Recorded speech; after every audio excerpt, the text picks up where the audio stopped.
and impact that even in his absence, his presence endures.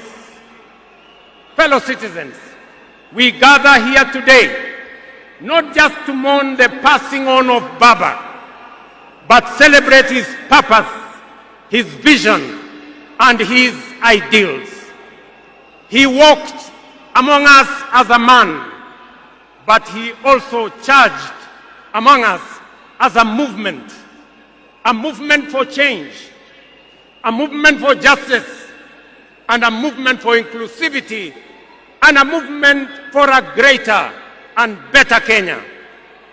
Allow me, fellow citizens, at this solemn moment, to also speak as an ordinary Kenyan across the world.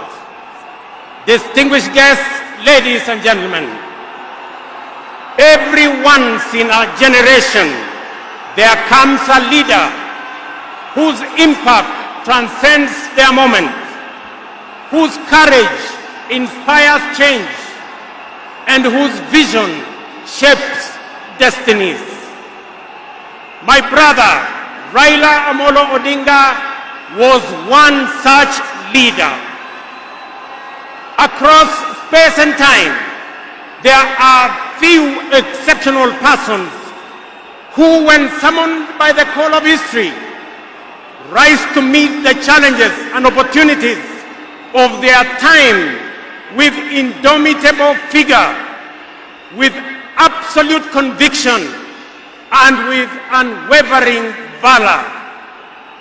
The Right Honorable Raila Odinga, Ward Mary, Ward Nyar Alego, Agwambo, Tinga, Jacom, Enigma, Ward Ping, Baba, the man in whose honor we gather here today, belong to that rare, irrepressible breed of human beings. My dear brother Raila Odinga, as we bid you farewell, we do so with the deepest gratitude as a nation and as a people. We grieve your loss.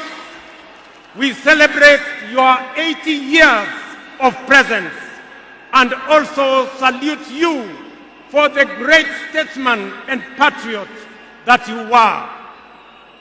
To Mama Ida and your children, Rosemary, Raila Jr., and Winnie, as well as the larger Odinga family, led by our elder brother, Senator Dr. Oburu Odinga, please accept the nation's most heartfelt condolences on this immense loss. Kenya stands with you in this moment of sorrow.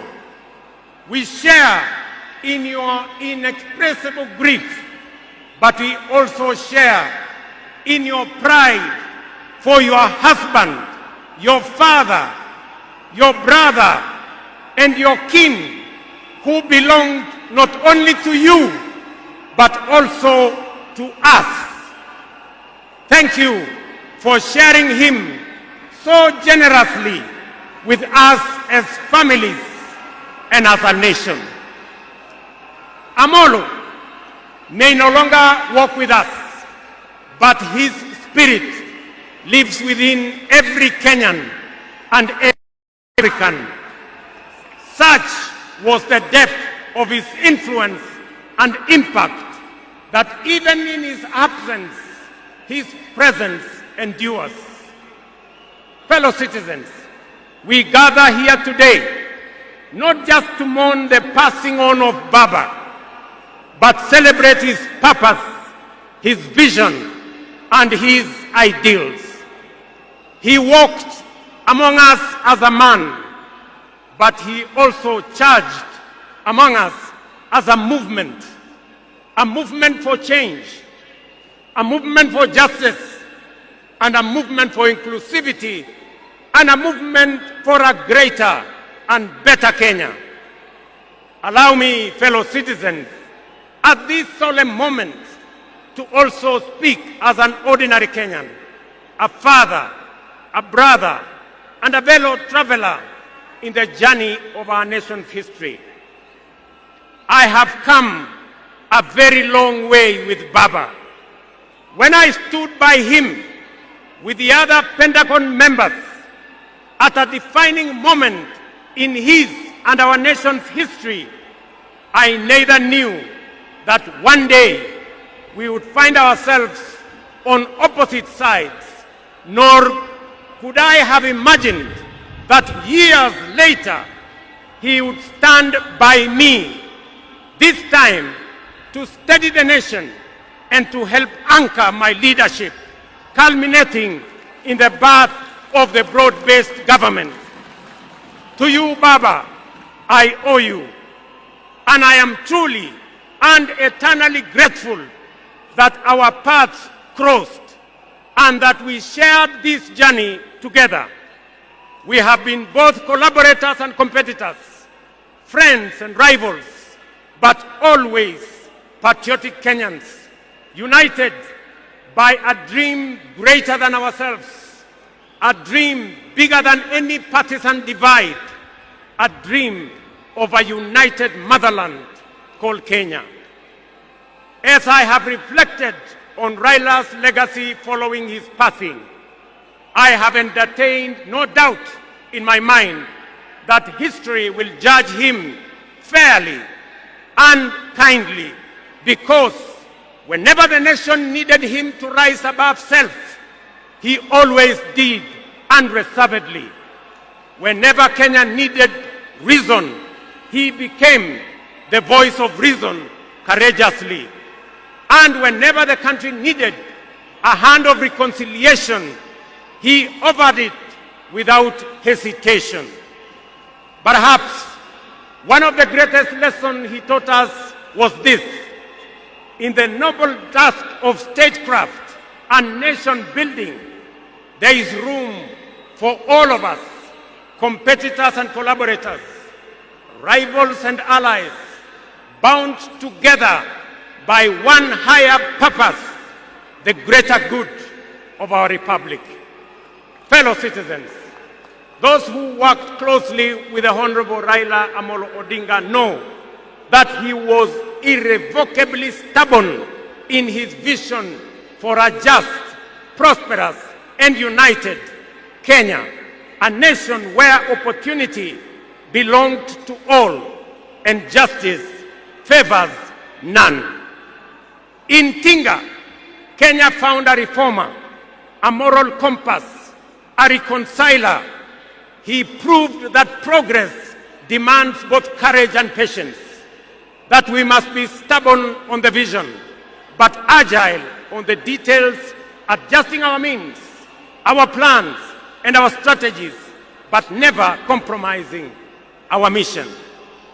The gentleman we are bidding farewell today gave more to this country than most will ever.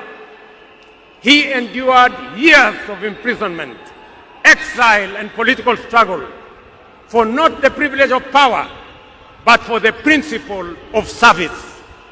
He bore the scars of his struggles with dignity and calm poise, and turned pain and suffering into purpose. Jacom was also at home in the humblest of homes and at ease on the grandest of global stages. His heart belonged to the people. He shared in their pain, rejoiced in their victories, and never lost faith in the people's goodness. Fellow monarchs, one of the Honorable Raila Odinga's favorite songs was Jamaica, Farewell by Harry Belafonte, a melody of longing and gentle sorrow.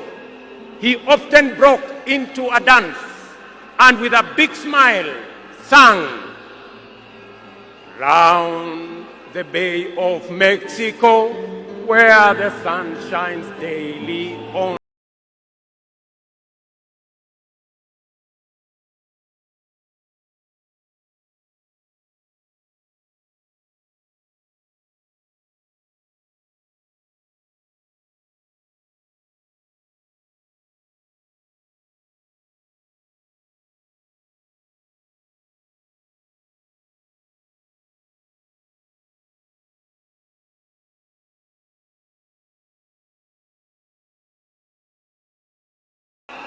Thank you very much. Today, those words ring with profound meaning, significance, and impact. Our elder statesman, the Honorable Raila, is sailing on a ship, not to Jamaica, but to home beyond. He will not be back with us for many a day. He leaves behind many little girls and boys, not in Kingstown, but here in Nairobi, in Kisumu, in Mandera, in Vihiga, in Mombasa, in Kakamega, in Wajir, and in every village and valley across our land. Baba has finished his race. He has kept the faith. He has served his people and humanity. It is our solemn prayer to the Almighty God that the soil of the land which Honorable Raila so tirelessly served shall embrace him with grace, that the nation he sacrificed for shall eternally cherish his memory, and that the people for whom he fought for shall carry his dream forward. Ladies and gentlemen, fellow citizens, when a man of the stature of Baba, a towering patriot, a relentless reformer, a visionary statesman, and a selfless servant of the people departs from among us, when a mighty bongo tree falls among us, we are left in awe of a life so immense in purpose and impact. And in that quiet moment of both boundless gratitude and unfathomable grief, we are rightly bound to ask, from where shall another like him rise? Ladies and gentlemen, there was and there can only be one Raila Amolo Odinga, a man of great courage, a man that made sacrifices, and a man who had a big heart to forgive even when he was wrong. May the Almighty God comfort his family, and may the soul of the Right Honorable Raila Amolo Odinga rest in eternal peace. Asanteni sana, na Mungu atubariki sisi zote, and God bless our great nation. Thank you very much, and I want to thank all the dignitaries